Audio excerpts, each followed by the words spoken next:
Welcome to the Culture of Agriculture, brought to you by Sputnik Equipment.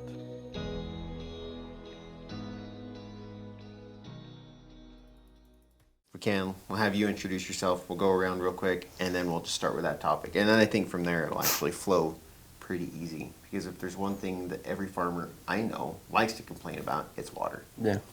Yep. And I've said for a long time, I think it's the one thing that people would still get killed over. Because if you steal somebody's water, you're... It's not that long ago I can remember it happening. So 15, 20 years ago in Hammond. Dirk decided to rent a farm in Arco the summer of '03. And water out there is tight. Mm-hmm. And there was a sheriff called many times for water because it's all on a canal. Because there's never water where you need it. So you're always pushing water down a canal, and then some asshole will turn on his pivot. And then I got to remember not to swear for an hour or two. My Uncle Doug told me a number of years ago, he's like, you don't have to swear to be a farmer, but it makes it a hell of a lot easier. So... Anyway, having said that, if you would, go ahead and introduce yourself, because people, I guess, watch this, which is terrifying. Okay, anytime. Yep, go ahead. Okay, I'm Ray Hollis with Hollis Crop Consulting. Okay. Colby Hollis with Hollis Crop Consulting. Doug Case with DC Farms here in Blackfoot. I'm Jake Parkinson with Sputnik. So our first topic on this for our irrigation podcast is deciding when to irrigate.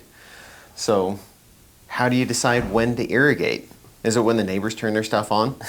Because that's the easy way to do it. Not always influences. So down the road turned on his pivot. We better go and start filling the main line or get water in the ditch. So what do you use? How do you decide when to irrigate? A lot of times you just look at the crop, what's looking like, the weather. You can usually just tell. Usually it's grains the first thing you start watering, and then your hay, and then you have to pre-water your spuds, and then it goes from there, kind of the list. But how far ahead do you try and plan? Because you got to have the power company come out and energize everything and do your initial startup and all that stuff. Yeah, so we usually have somebody go check the pumps like several weeks before irrigating, and then you get the drip oil going, and then the pump's checked out. So by then you have power, and then you try to a week or two before you need water. We try to get, but you're always behind. It's just a rat race in the spring, and then at least we can get things flushed out and ready to go. But a lot of times you're just starting things as you need to, and so you're always a couple days behind, just trying to get things up and running. Have you ever felt ahead in the spring on your irrigation? Ever? This year with it being cool and we got some cool weather, I didn't feel as rushed. But now with the wind drying it out, and we're just watering, and you're trying, and with the curtailment and the water situation, you're watching it, but you're like, we got to keep watering, and so you're kind of in a catch-22 this year. This year's a little different. Mm-hmm. The cooler weather's been nice because you're not as rushed, but yet you're still needing to water as much as you can. What are you guys seeing out there? Yeah, in the wheat, the spring rains have been really nice, but what we've done is really establish probably a little higher potential for yield than what we started out with. We had maybe slightly lighter stands coming out of winter, maybe had a little more winter kill in some fields. And in the wheat, we've gone to kind of cool and wet, and so we've kind of reestablished maybe a slightly higher yield potential. But with these curtailments, the real question is, can we finish the crop? Do we have enough water to get to the end? And like Doug said, with the wind and with some heat coming and different things like that, that's a real concern on the crops that we're actively watering right now. Oh, I was super excited when I woke up this morning to gale force winds already. It's cool is one thing, right? But you guys are right. The wind dries everything out like crazy. Yeah. And some days it feels like you're standing in a convection oven because it's hot and windy and everything just dries out like you're popping popcorn, basically. Yeah. And other days, like today, it's cool, which is great, but the wind, it negates everything being cool. Yeah. So, knowing that, do you guys trust the forecast much on rain? Like if it's saying rain, where you guys are at specifically? Like, do you trust the forecast? If it says you're going to get a 1/4 inch of rain, do you even... No, especially if it's windy. Yeah. Usually when there's zero chance or like a slight chance of rain, it usually rains the most. It's kind of funny. But the way they've got these weather dialed in, it's fairly, they're calling for a little bit of rain, usually a big little thunder bumper, but it won't do much. But But if anything less than a half inch, don't plan on anything because that doesn't really count, especially if the wind's blowing, because you lose 40% or more just to the wind blowing. And Yeah. even like irrigating in the wind, it doesn't. You're like that line. Does it even do any good? Like days like today, we're shutting everything off just because you're just wasting water. Even though you're drying up, but you're just wasting, especially on the year where. So every year are you counting. changing anything? Because I'm guessing you use a bunch of different methods of irrigation. Do you have pivots? Do you have hand lines? We Or got wheel some. lines? We've got mostly pivots, some solid sets, corners, some little hand lines, and then some wheel lines. So with the hand lines and wheel lines, there's not anything you could do to really change your method other than maybe go one longer, right? Yeah, But that's on your right. pivots, are you changing like your drop length or anything like that to try and get that water down more, or try You and know- get it in the canopy or anything like that? A lot of times we're just shutting off in this wind. When it starts blowing 30 plus miles an hour, I mean, you can wait a day. It's you're gonna have to. So, Well, if it's not going to do any good, Yeah. why throw out the water? Especially on a year like this year where we're looking at curtailments, short water, Yep. coming up short on the end of the season. What are you guys seeing? What are you trying to help people do for getting water on the crops better? Go ahead. I think just being timely with your irrigation and using it in the right situation. You look at the moisture in the whole soil profile, what you have to work with, what your rooting depth is, and how the most efficient way to irrigate is. You know, if you have wheel lines and you go 2 rolls instead of 3 rolls, you can push that water deeper because a shallower irrigation leaves more of that water in the top few inches and more susceptible to evaporative loss. So you can do a deeper irrigation to push that moisture down into the subsoil and hold on to it. But just really trying to match crop demand with the available water. You know, some of our scheduling is going to be done by canal companies that say, well, you can have water for 5 days and then you're going to be off 2 days this year. And I think that's definitely going to happen with our canal companies.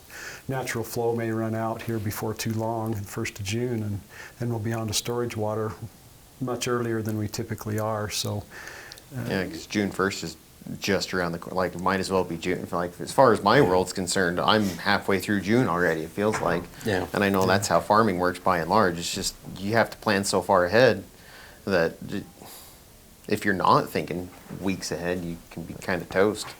So when you're seeing people push the water down farther, are you seeing the roots chase that better so they're more stable for the moisture profile, or no? roots certainly won't grow into dry ground. Yeah. You know, I mean, you always hear, well, we need to drought stress the crop so that it will grow down. The roots will grow. That's true to a point, but if there's no moisture down there, the roots won't go into it. And so the roots will chase the moisture, and if you're watering to a reasonable soil profile, to the rooting depth of your crop, you know, a couple feet of soil for wheat, whatever you got for alfalfa, and 18 inches for potatoes. You know, if you're watering below that, then you're probably wasting water the other way. So you have to understand the rooting depth of your crop and evaporative and transpirative loss.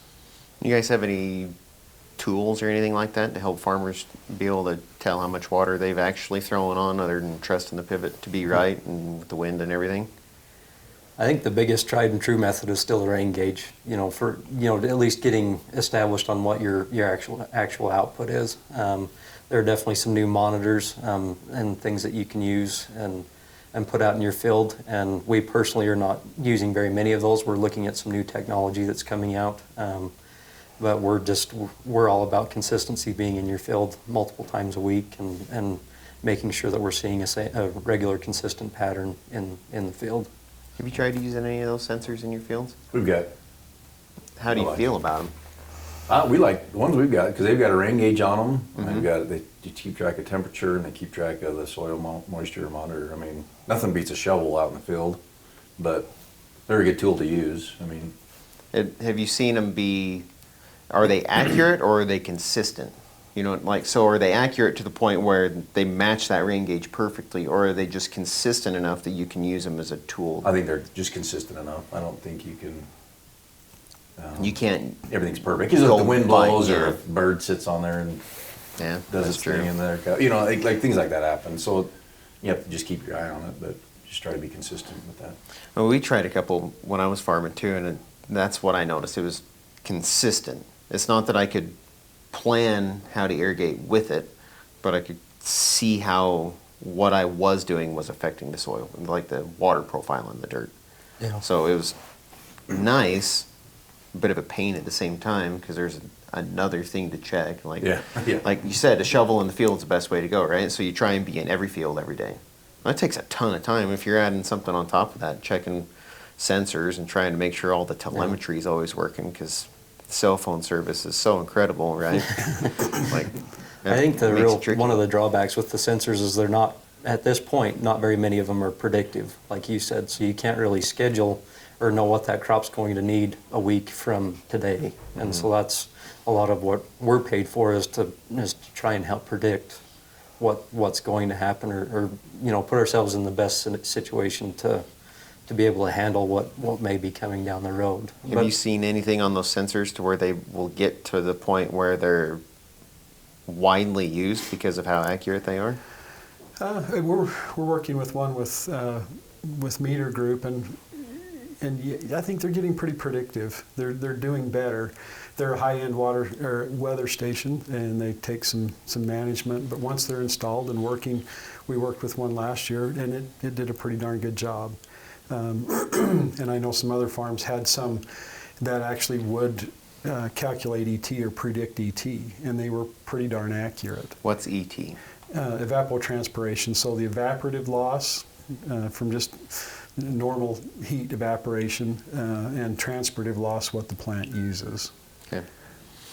Yeah, because that all makes a big difference too. Because, like, I always remember I both loved and hated when, like, the potatoes would close the canopy, right? Because up until that point, they're just thirsty. But it was easier to water because you could just plan on leaving your irrigation stuff on. And then as soon as they closed, that's when it got tricky, right? Because that's when you can overwater or cause other problems. But it made it harder to irrigate because you couldn't just have everything running all the time. You had to be a lot more timely with your water, right? So the sensors are getting better, so that's good. Maybe that'll someday make it to where somebody doesn't have to be in every field every single day. That would have been nice. I still have my shovel from way back in the day, and it is quite worn down. The trouble there, though, is that's the law of diminishing returns, because you still got to be out disease scouting and different things. I mean, bodies in the field are, I think, always going to be needed. Yeah. So actually, disease scouting leads to the next thing I wanted to go over, which is chemigation. So, like, are we seeing anything new with chemigation, or is it still just same old, same old? You mix it up, throw your tank at the center of the pivot, throw everything on 100%, and pray it doesn't start to blow in the middle of it. And not a lot's changed in that. I mean, I think there's maybe better pumps, and the systems are getting better to utilize it, but still some of the same problems that always exist. Keep them chemical mixed, and systems running, power not shutting off, hoses not blowing apart, all those kind of things that happen. And staying up all night for a couple of weeks because it's the only time the wind doesn't, hopefully, blow. Yeah. Right? Yeah.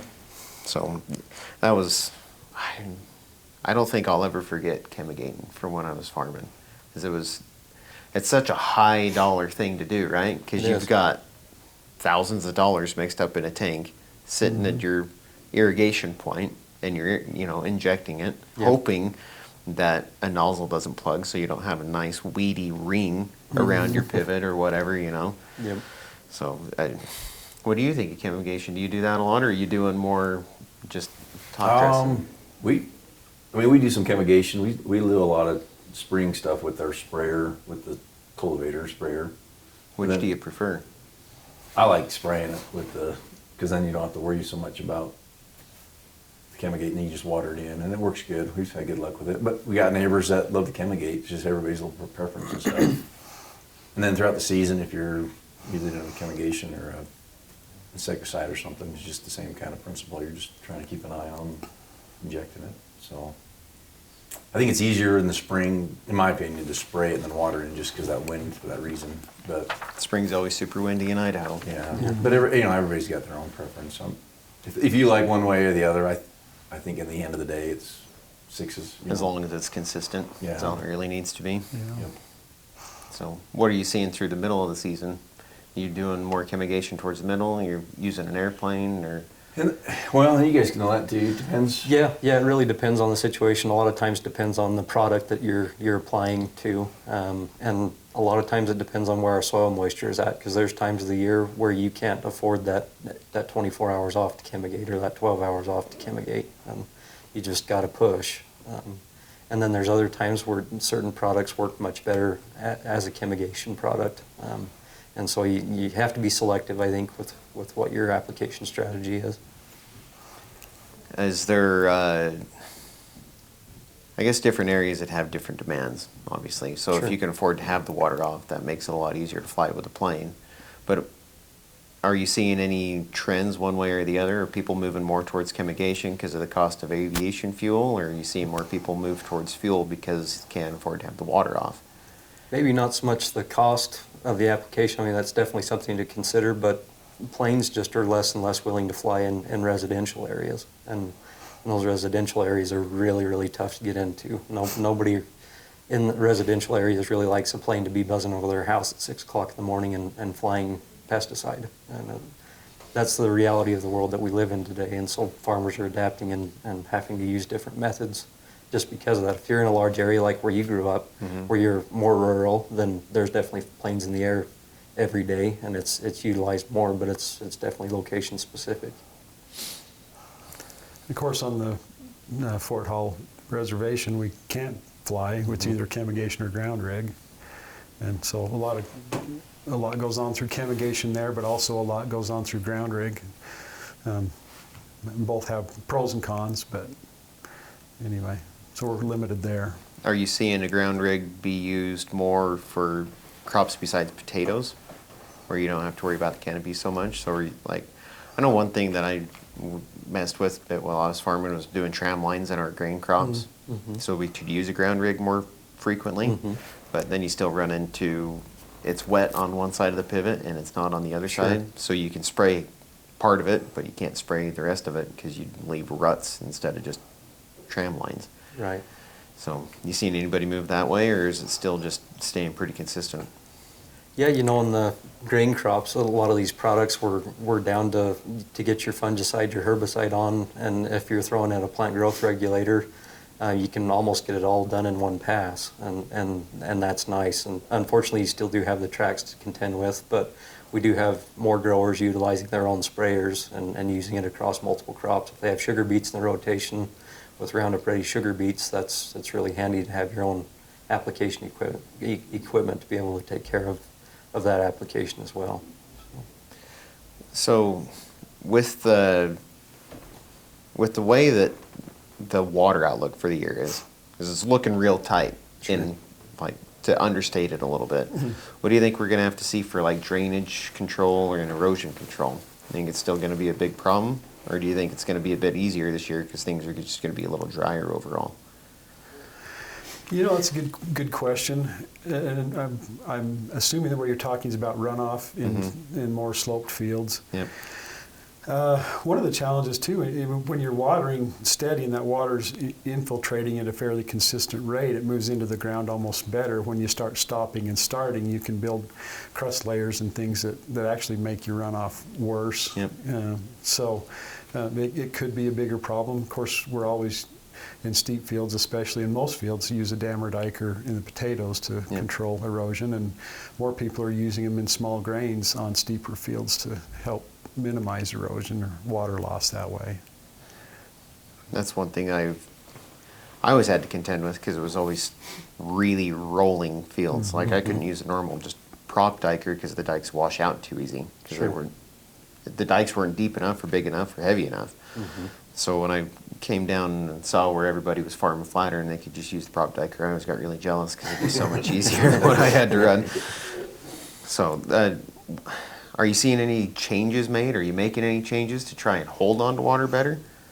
Like through extra dikes or larger water retention areas or anything like that?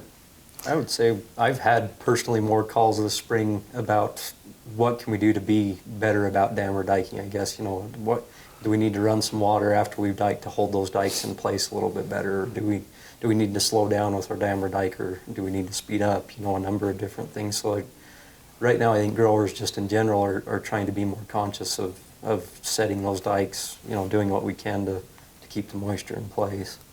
What do you think? I think that's accurate. We just try to form a good big dike and then set that dike with a light irrigation so that it doesn't break out with the first big irrigation. If you put a soft dike and you go around with 3/4 of an inch on slope, you're going to break out some dikes. So we do the best we can to get those dikes formed good and so that they'll hold throughout the season.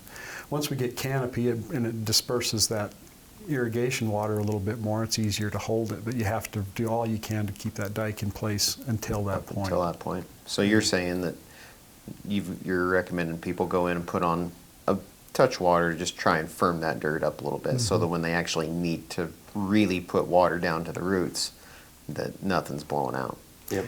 Yeah, and you want to pull a good deep shank through the middle of that row too, because that water is going to follow that shank down. And if you're just doing some shallow cultivating, it's not going to establish that deeper furrow. And then but you'll the run water into will that chase. runoff problem, like Yep. right off the bat. Yep.